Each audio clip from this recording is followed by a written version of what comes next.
आज आमादेर पुरुलिया भ्रमणेर तृतीय दिन और ये तृतीय दिने आमरा खूब सकाल सकाल घुम थेके उठे पड़ेछि कारण आमरा आज चले যাব जाजातू थेके बागमुंडी। सेखान थेके आमरा पुरो अयोध्या सार्किट घुरे देखब।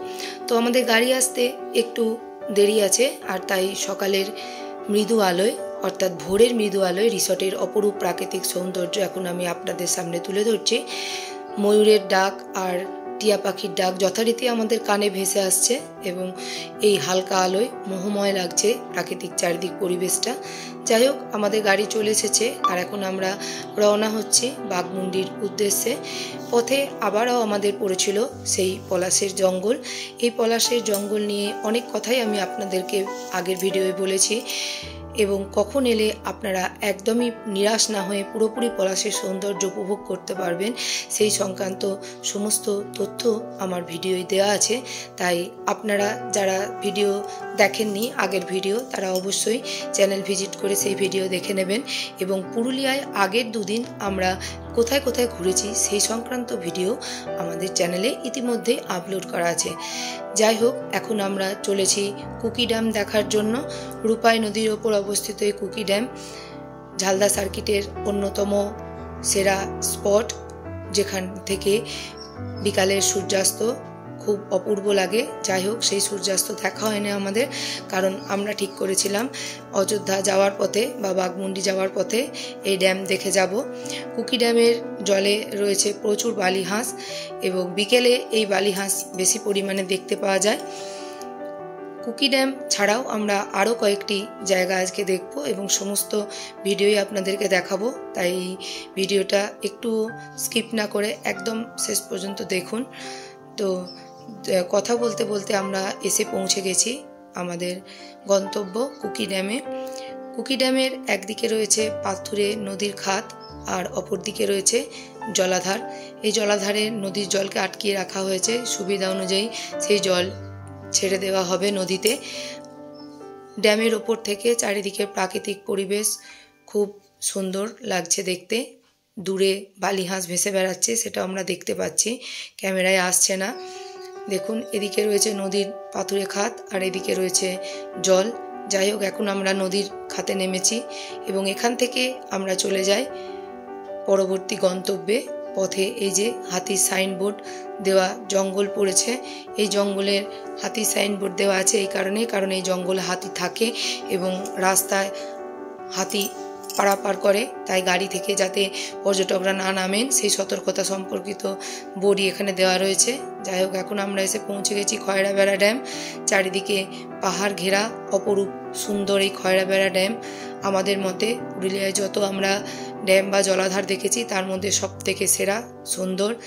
আর দেখুন পাহাড়ের চূড়ার ছায়া পড়েছে জলে, কত সুন্দর লাগছে, অনেকটা উত্তরবঙ্গের ফিলিংস আসবে এই জায়গায়। যাই হোক খয়রাবেড়া ড্যাম দেখার পর আমরা চড়িদা গ্রামের উদ্দেশ্যে রওনা হই। যে পথে এই পাখিটি আমাদের দৃষ্টি আকর্ষণ করে, জঙ্গলের মধ্যে ঘুরে বেড়াচ্ছে। পাখির নাম মদন টাক। সাধারণত সুন্দরবন অঞ্চলে এই পাখি দেখা যায়, কিন্তু এখানেও আমাদের দেখে খুবই ভালো লাগলো। যাই হোক আমরা চলে এসেছি চড়িদা গ্রামে। দেখতে পাচ্ছেন আপনারা মুখোশ তৈরি হচ্ছে, শিল্পীরা মুখোশ তৈরি করছেন। ছৌ নাচের সমস্ত মুখোশই এই চড়িদা গ্রামে তৈরি হয়। শিল্পীরা কিভাবে মুখোশ তৈরি করছেন সেই টুকরো টুকরো চিত্র আপনাদের সামনে আমি তুলে ধরছি।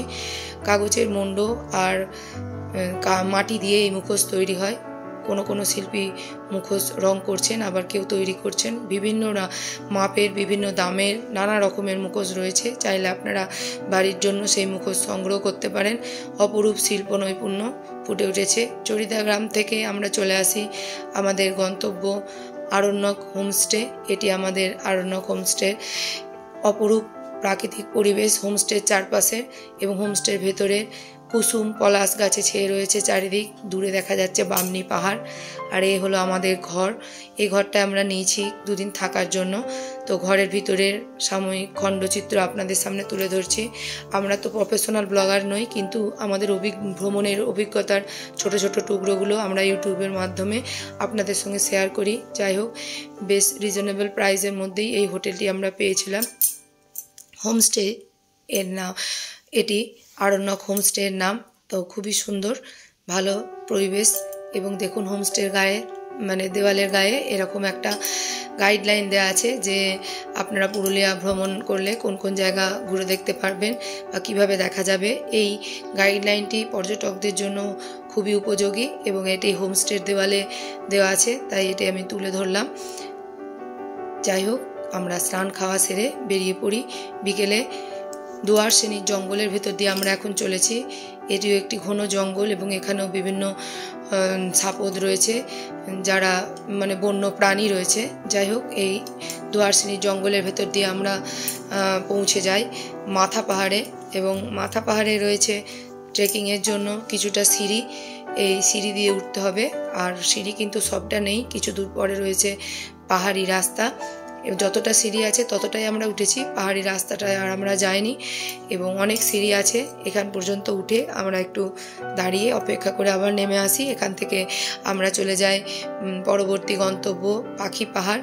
পাখি পাহাড়ের পাদদেশে ছড়িয়ে রয়েছে বিভিন্ন শিলাখণ্ড এবং তাতে রয়েছে বিভিন্ন পাখি বা অন্য জীবজন্তুর চিত্র ফুটিয়ে তোলা হয়েছে। চিত্ত দে নামে একজন শিল্পী তার সহকারীদেরকে নিয়ে এই সমস্ত শিল্পকর্ম ফুটিয়ে তুলেছেন। এখানে গাইড আছে, গাইডরা আপনাদেরকে সব বুঝিয়ে দেবে। একটা গাইড নিয়ে নেবেন যদি আপনারা কেউ যান এখানে।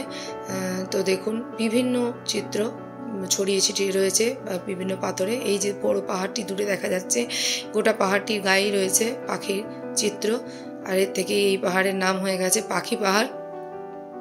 পাখি পাহাড় থেকে আমরা চলে যাই পাড্ডি ড্যাম। পাড্ডি ড্যাম যেতে যেতে আমাদের বেশ সন্ধে হয়ে গিয়েছিল, কিন্তু সন্ধ্যের আলোতে যতটুকু ছবি এসেছে আমরা ততটুকুই এখানে তুলে ধরছি।